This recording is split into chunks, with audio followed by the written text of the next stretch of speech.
Warangal, Nalgonda, Khammam teacher MLC మరియు Medak, Karimnagar, Adilabad, Nizamabad teachers మరియు graduates MLC ఓట్ల లెక్కింపు మొదలైంది.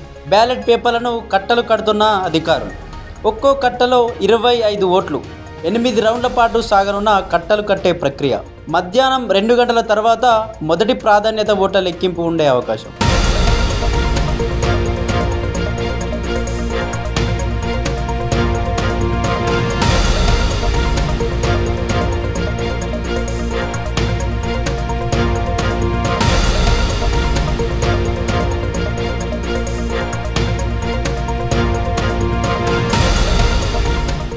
ఒక్కో టేబుల్లో 1000 ఓట్ల లెక్కింపు.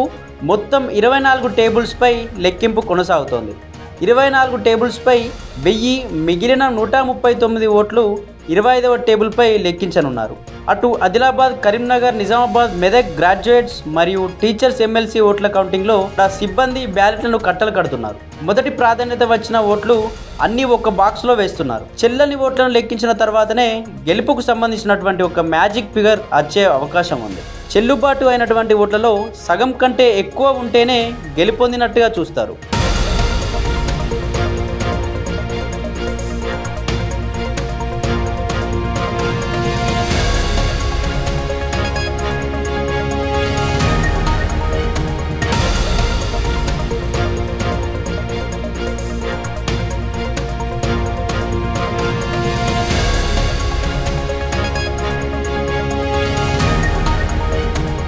అభ్యర్థులకు వచ్చిన ఓట్లలో వారి బాక్సులలో ప్రాధాన్యత చొప్పున ఓట్లు వేసి లెక్కిస్తున్నారు. నల్గొండ, ఖమ్మం, వరంగల్ ఉపాధ్యాయ ఎమ్మెల్సీ కౌంటింగ్ ప్రారంభమైంది. 50% పూర్తయిన ప్రాధాన్యత ఓట్ల లెక్కింపులో ఆధిక్యంలో PRTU TS అభ్యర్థి పింగిలి శ్రీపాల్ రెడ్డి ఉన్నట్లుగా తెలుస్తోంది.